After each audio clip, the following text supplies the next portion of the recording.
Chamo Thaisa, eu tenho 26 anos, eu nasci na Igreja Católica e fiquei até os 7 anos. Meus pais mudaram para a Igreja Universal depois disso e eu fiquei até os 14 anos. E eu vi que aquilo não era verdadeiro.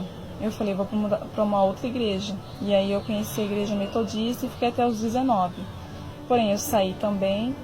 Era muito diferente do que John Wesley ensinava. E isso é muito característico do protestantismo, né? Ela vai se desfragmentando da doutrina dos seus fundadores.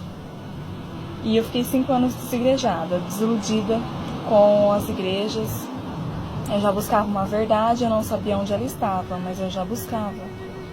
Isso me levou a fazer jornalismo. E para ser honesta comigo mesma, eu precisava conhecer o outro lado da história.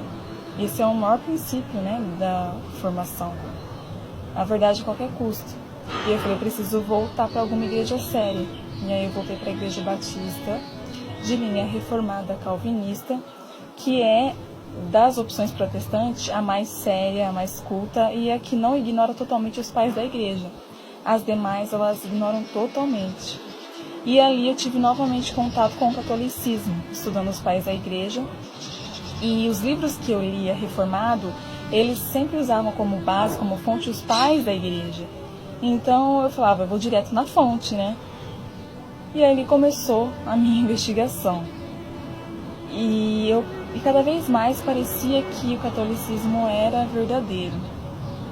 Eu pensava, Deus usou essa igreja por 15 séculos e de repente ela se desviou, mas era a promessa do próprio Cristo que ficaria com ela até o final dos tempos. E aí depois Deus teve que levantar alguém para retomar aquilo que havia se perdido. E na verdade eu fui descobrindo que não, ela sempre existiu. E aí eu lembro que eu li um livro sobre santidade do J.C. Ryle e da Santa Teresa d'Ávila, e eu vi assim uma diferença abismal. E lá na frente eu fui entender como os protestantes são nominalistas, eles não acreditam que a pessoa pode realmente, de fato, ser regenerada e alcançar a santidade.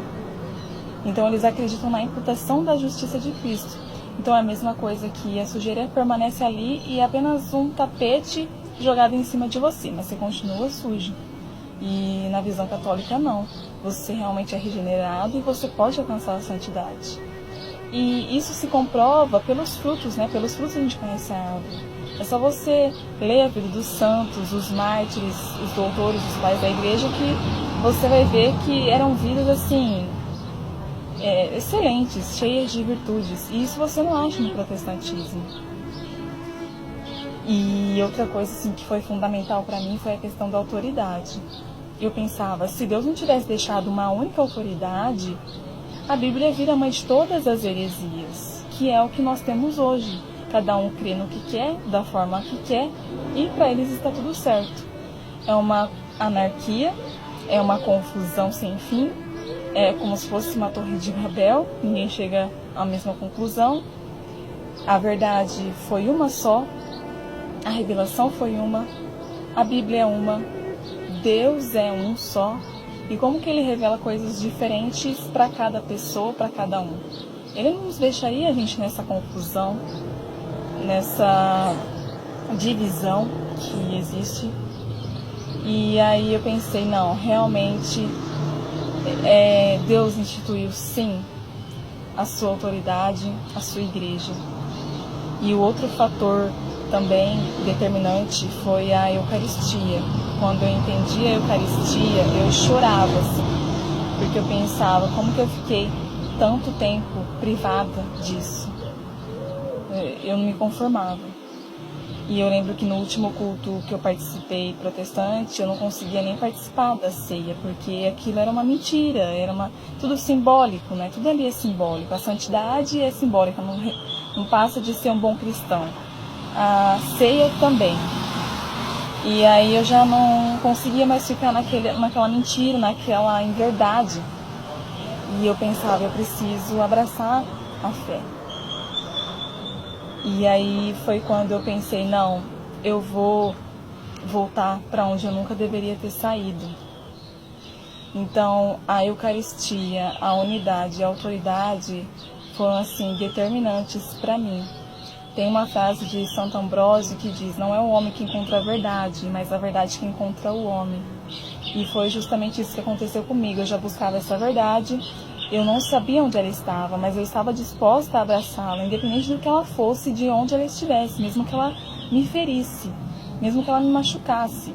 E no início foi assim. Eu não queria acreditar que o catolicismo poderia ser realmente a Igreja de Cristo. E tem uma frase de Chesterton que ele diz que quando você deixa de atacar a igreja, você passa a ir em direção a ela. Quando você deixa de gritar, você passa a ouvi-la com prazer. E quando você deixa de atacá-la, você começa a admirá-la. É mais ou menos assim que ele fala. E foi exatamente isso que aconteceu. A admiração foi crescendo cada vez mais. E aí eu já não podia mais negar isso. Se eu negasse, eu já estaria sendo cúmplice do erro, eu já seria indesculpável perante Deus. Então eu falei, não, eu vou abraçar essa verdade que eu tanto busquei, que está e se encontra na Igreja única de Jesus Cristo.